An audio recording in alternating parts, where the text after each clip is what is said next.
নমস্কার, আমি শ্রেজা। কার্তিক মহারাজকে পদ্মশ্রী দিচ্ছে বিজেপি।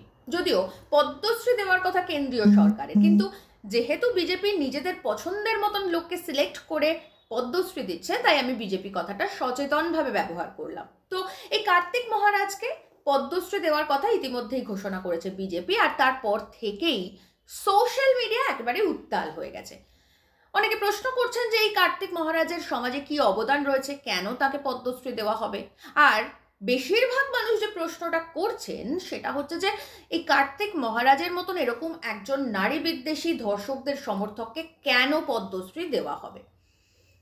আমি এটা বুঝতেই পারছি না যে এইটা নিয়ে এত বেশি কথা বলার কি আছে, এত বেশি উত্তাল হওয়ার কি আছে। কারণ নারী বিদ্বেষ, ধর্ষণের সমর্থন বা নারীদের অধিকার সুরক্ষিত হতে না দেওয়া, এটাই তো আরএসএস এবং বিজেপির লেগেসি।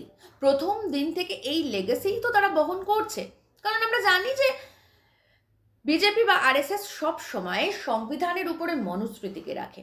তো এই মনুস্মৃতি কি বলে? এই মনুস্মৃতি বলে যে নারীরা শূদ্র, তাদের কোনো জাত নেই, নারীরা শুধুমাত্র সন্তান উৎপাদনের জন্য পৃথিবীতে এসেছে, এরকম বিভিন্ন বিষয়। আর এই লেগাসি তারা প্রথম দিন থেকে, সেটা আরএসএস হোক, হিন্দু মহাসভা হোক, বিজেপি হোক, প্রত্যেকে বহন করে আসছে। আমরা যদি একটুখানি দেখি তাহলে দেখব 1951 সালে, সেই সময় মানে স্বাধীনতা পরবর্তী সময় হিন্দু কোড বিল আনা হয়েছিল নারীদের অধিকার এবং সুরক্ষা প্রতিষ্ঠিত করার জন্য। কি ছিল সেই বিলে? সেই বিলে মূলত যে বিষয়টা ছিল সেটা হচ্ছে বাবার সম্পত্তিতে মেয়েদের মানে ছেলেদের সঙ্গে মেয়েদেরও সমানাধিকার থাকবে। মূল এই বিষয়টা ছিল। এর পাশাপাশি আরো বিভিন্ন বিষয় ছিল, বিভিন্ন ইস্যু ছিল যেগুলোতে নারীদের অধিকার সুরক্ষিত করবে এবং অবশ্যই তাদেরকে সমাজে প্রতিষ্ঠা দেবে বা সমানাধিকার দেবে। যেমন মেয়েদের বিয়ের বয়স 18 বছর করা বা পুরুষদের একাধিক বিবাহ নিষিদ্ধ করা, এরকম বিভিন্ন নারী অধিকার সুরক্ষিত করার জন্য, নারী অধিকার প্রতিষ্ঠিত করার জন্য এই হিন্দু কোড বিল আনা হয়েছিল 1951 সালে। তো এই বিলের বিষয়ে বা এই বিলটা কতটা গুরুত্বপূর্ণ সেটা বোঝানোর জন্য, মানে মহিলাদের বোঝানোর জন্য, সেই সময় কমিউনিস্ট নেত্রী মণিকুন্তলা সেন ইউনিভার্সিটি ইনস্টিটিউট হলে একটা আলোচনা সভা ডাকেন। মানে সেই সময় বলে আলোচনা সভা ডেকেছিলেন, এখন হলে হয়তো হোয়াটসঅ্যাপে পাঠিয়ে দিতেন। যাই হোক, তো সেই ইউনিভার্সিটি ইনস্টিটিউট হলে সেই বিল নিয়ে আলোচনা করার জন্য প্রধান অতিথি হিসেবে আমন্ত্রণ জানানো হয়েছিল সরোজিনী নাইডুকে। তো নির্দিষ্ট দিনে যেদিন এই বিল নিয়ে আলোচনা হবে, সেই সময় যখন ইউনিভার্সিটি ইনস্টিটিউট হলে সরোজিনী নাইডু পৌঁছলেন এবং যখন তাকে মঞ্চে তোলা হলো, তখন দেখা গেল মঞ্চে আগে থেকেই বসে রয়েছেন হিন্দু মহাসভার নেতা শ্যামাপ্রসাদ মুখার্জি। মানে মহিলা বিল নিয়ে আলোচনা হবে যে মঞ্চে, সেখানে আগে থেকেই বসে রয়েছেন হিন্দু মহাসভার নেতা শ্যামাপ্রসাদ মুখার্জি।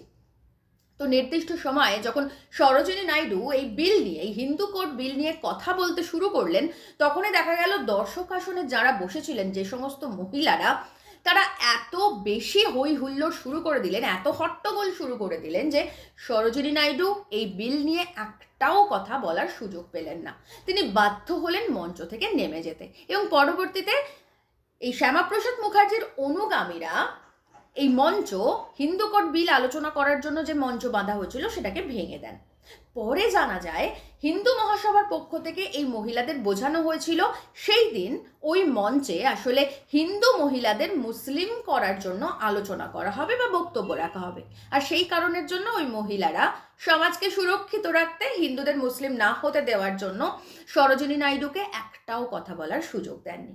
তো এই লেগাসি তো বহন করে আসছে আরএসএস, হিন্দু মহাসভা, পরবর্তীতে বিজেপি।